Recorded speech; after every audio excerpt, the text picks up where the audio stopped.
Hi, my name is Chris, and today I'd like to talk about the concept of rebirth. Rebirth is an idea relating to spirituality, in that we are reborn through a healing process that occurs internally as we learn to see things differently. Our spiritual work, in other words, introduces us to a way of seeing that's different from what we're used to.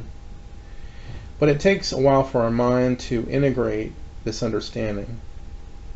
When, however, we reach certain points in our life where this understanding flows into our being and we understand and accept it, when we have managed to internalize the spiritual teachings, we experience rebirth. The major components of rebirth are healing, peace, and love. Situations where you experience an increase of love for others and for yourself. Experiences where you and your hurt circumstances are healed. Any situation in which a sense of being tied to something greater to yourself that is supporting you and helping you comes in is an example of healing and also rebirth. Rebirth reminds us that we are operating on several different levels simultaneously.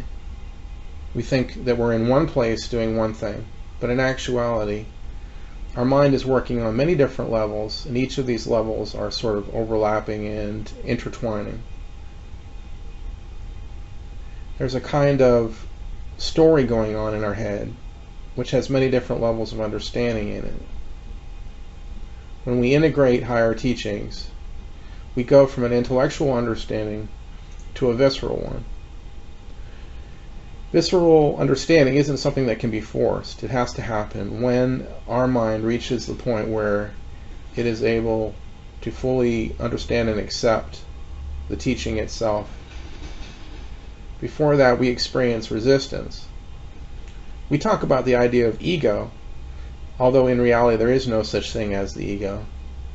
But ego could be described as the way in which our mind, having falsely identified with false ideas, has come to think of itself as a being separate from and individualized from God and others. And in that separation is born all our problems and suffering. The ego itself is not a real thing. It is not a prison in which we are trapped. Rather, it's merely a framework of thinking that we happen to temporarily inhabit. So, when we're blocked, when we're having hard times and our prayers don't seem to be answered and everything seems to be falling apart, we can undergo a lot of fear, a lot of disintegration, a loss of hope, loss of faith, separation from God, separation from others, distrust, disunity, despair, darkness, and even approaching death. All these things occur because of resistance in our mind to what we've been attempting to learn. This resistance is not something that we are consciously doing, but is something that is sort of programmed into our head and has to be overcome through the pressure and pain of difficult circumstances. In other words, harsh circumstances, pain, fear, loss of hope, all these things feed into a breaking down of our resistance. As we begin to calculate the full depth that we could fall, of how bad things could be, the stress and pain of it all begins to wear away and break down our resolve to hold on to these internal barriers which are keeping out God and truth and love and other people. The teachings all sort of inhabit one single point, meaning if you go to this point, you feel the love for others, for yourself, for God. You experience and feel integration, harmony, peace, love. All these things come together in one place. Something like A Course in Miracles attempts to talk about these things separately and individually and breaks them down piece by piece. But when we go to these places in consciousness, we experience all these things at once. Our mind is resistant to the truth because it perceives God and others as a threat. It perceives our non-individual state of existence as a threat. It sees this state of communal consciousness, where consciousnesses overlap each other and share in love, share in learning. It sees this as a state in which the identity is threatened. I remember a TV show called Star Trek: The Next Generation, in which the enemies, one of the enemies was the Borg, and they were a collective hive mind of beings who were ultimately ruled by one single mind. They lost their individuality, but they were also being controlled and trapped. This is sort of a nightmarish idea of what the Course is talking about. When we experience higher mind, when we experience union with others and with God's consciousness, we don't experience any loss. Rather, it's a massive gain. Our mind overlaps others, and we experience the freedom of having so many choices, so much power. Further we get away from materialism, the more of our original peace, happiness, power, joy we have. It's in the state of individuation that we experience the greatest distress, because we are also individuated away from our own godlike power, which has been given to us to enjoy forever. It's sort of like taking something like the internet, with all the vast amount of knowledge and information that's out there, and placing it in a chip in your brain, so that you would have access to all that information all the time, at any time that you wanted to.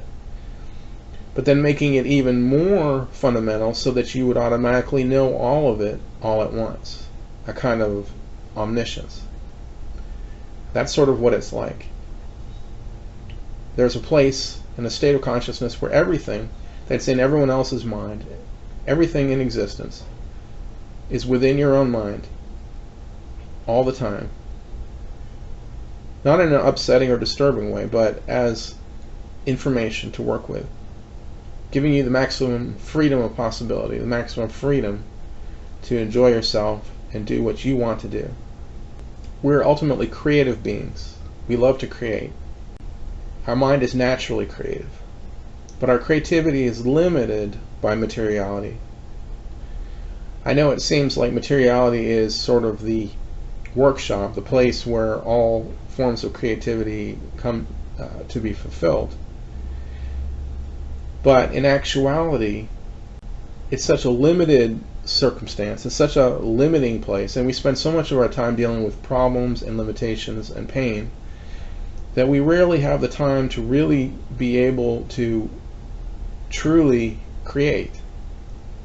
And then when we do create, we run up against the limitations created by matter itself.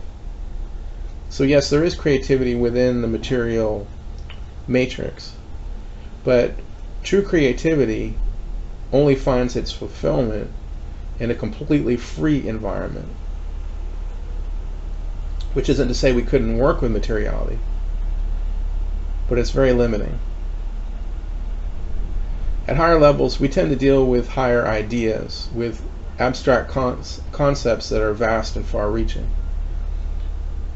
Each of these concepts can be linked together, and these links and ideas create a vast complexity of possibility. So essentially, take one idea and then another and link them together, and you have a huge number of possible combinations. The creativity and freedom that's available to us at higher states of consciousness is really vast in comparison to anything we have to work with in the physical world.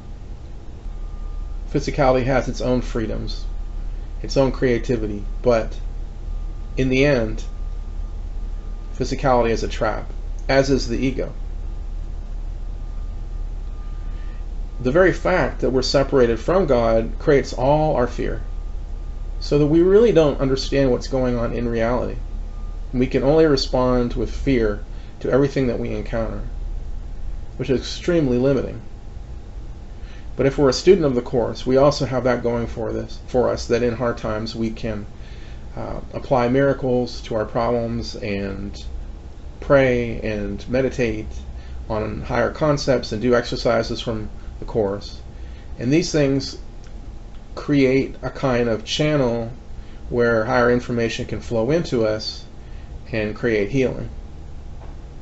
So essentially, our greatest freedom, our greatest happiness, whether it's here in the physical matrix or outside of it, is all really the same. It's all linked to this state of love, peace, joy, and connectivity. The further we get away from individuation, the further we get away from individuality as a sort of dead end, running away from God, running away from truth, the more we move towards God, the more we move towards truth and collective consciousness,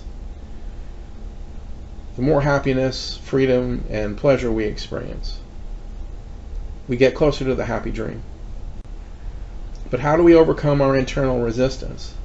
Because that internal resistance is this kind of driving with the brake on, this sort of state where we have difficulty internalizing what we've learned and experience sometimes long and difficult periods of pain and frustration where we can't seem to break through problems, and as much internal work as we do, it doesn't seem to get us anywhere.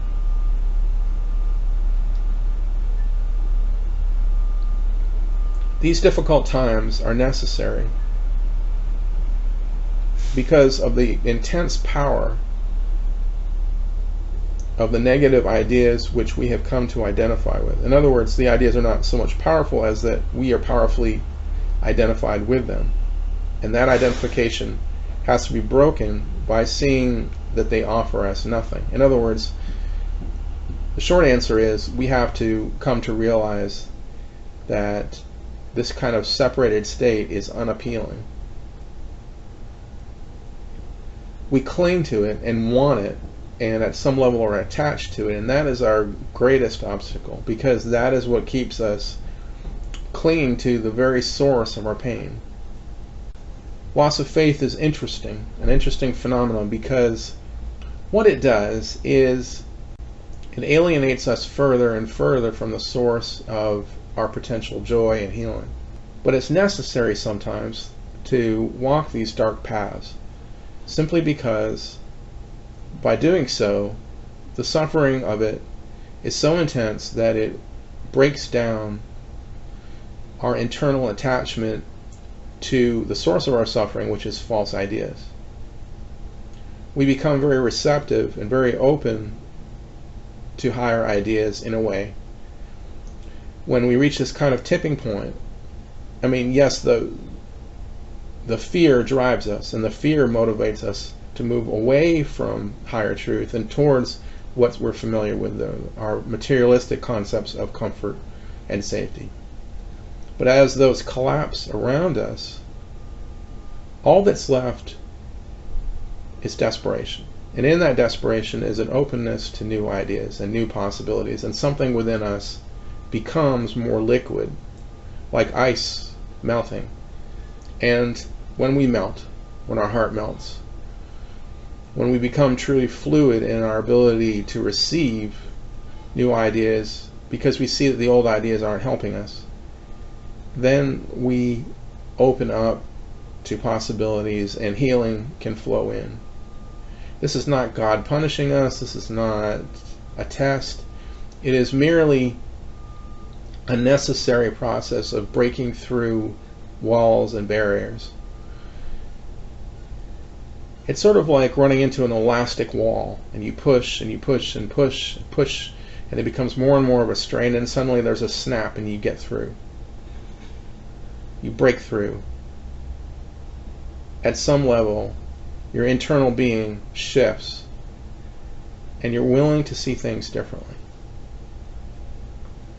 Some part of you was rushing towards individuality, away from union, away from love, running in fear. But then the intense pressure of the situation allowed you to see things differently, to integrate a different way of seeing.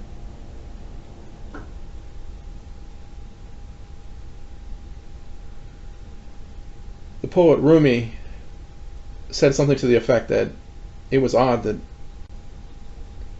people have to be dragged into the garden, meaning the peace of heaven is something that people have to be dragged into through terrible suffering, only because they have become attached to false ideas, and their intense attachment to those false ideas cannot be broken except through intense suffering.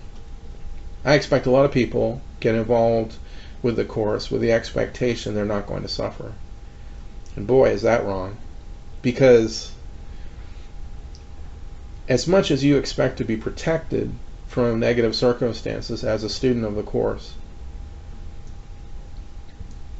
the Course is ultimately trying to break you free. And if you're intensely identified with certain negative ideas, then ultimately you're going to retreat and contract into those negative beliefs more and more and more and more, until finally the suffering of it becomes too much and something snaps. God is not delaying your healing. God is not withholding healing, although it certainly feels like it. Rather, your being is just not ready to receive it until it's ready to receive it. And nothing makes it more ready than being pulverized with the mallet of suffering and pain and fear. It's an unfortunate truth, but a reality we have to face as students of the Course. We want to be easy, and maybe some of the time it will be. Sometimes it can be brutal.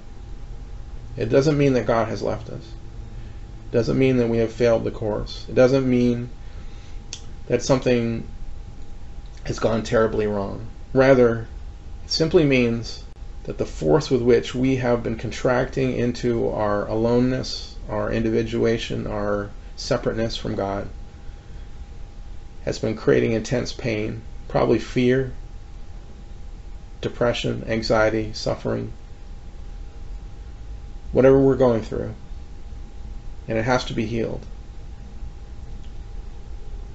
So getting back to our original idea of rebirth, these moments when we snap out of the pain, when we suddenly expand after contracting for so long, these moments are revelatory because there's such an influx of good feelings and truth. Joy and truth go together, as do love and joy. And love and truth. All these things go together. They all inhabit this one spot in our mind. If we are to heal and experience rebirth, we have to go through the fire. Like the phoenix, we have to burn right down to the ashes and then rise up again. We have to burn because of all the resistance in our heart. Because as much as we would just like to skip through the daisies and just learn the Course and do it right and learn it quickly and not have any internal resistance, that's just not reality. Reality is we do encounter intense internal resistance to learning. In order for us to be able to master the Course and master ourselves, we have to at some point accept these dark periods and understand that they are entirely for our benefit. It's not that suffering is in any way, shape, or form good, and that is not what I am saying. Rather, I'm simply saying that it is through these intense periods of contraction and suffering that the suffering itself breaks us down and makes us ready to receive something better and different. And then what we've taken in intellectually, what we've taken in through doing the exercises, what we've taken in through meditating and praying, can come flowing back into us. Our being is not entirely conscious. We would like it to be, but it isn't. We do have internal resistances. We do have areas that are resistant to healing. We learn at the pace that we can learn. And we have to remember that we're always doing the best that we can every second, as is everybody else, which is the very basis for forgiveness. You look at someone who you say is quote-unquote unevolved. But we've all gone through unevolved periods in our development where we were stuck in negative thoughts and doubts and fears. I recently went through one myself. I just want people to remember that we can rise from the ashes. There is a light at the end of the tunnel. And even though these periods of time are bleak and soul-testing, they can be revelatory and tremendously valuable and healing for us. And what we go through, I don't think we have to go through again. If we go through the spiritual teaching process, we learn, we teach, we share, we think, we pray, and then we have these experiences of resistance and breakthrough, then we accomplish something real, and that is added to the totality of our being. It brings us closer to wholeness. It doesn't mean we're not going to someday go back to depression and darkness. It just means that some aspect of our learning curve has been crossed. We're crossing this bridge, and it's going to have ups and downs, but as rickety as and unsure as it seems sometimes, there is a light at the end of the tunnel. Rebirth is possible. The person you thought you were, the life you thought you were living, the rules that seemed to rule your life, the ways in which you were trapped, it can all just fall away. And that in itself is the very essence of learning about miracles, to show you that your entire way of thinking can be wrong. Thanks for listening to this, and I hope this was valuable. Continue your practice, and I encourage people to learn to visualize. You can look at my visualization website, my visualization video link, which is listed below. And after that, I encourage people to explore Spirit Plane, which is an excellent learning tool to understand and learn about the concepts of guiltlessness and love and higher understanding in a direct and conscious sort of way. Thanks very much. Take care. Bye.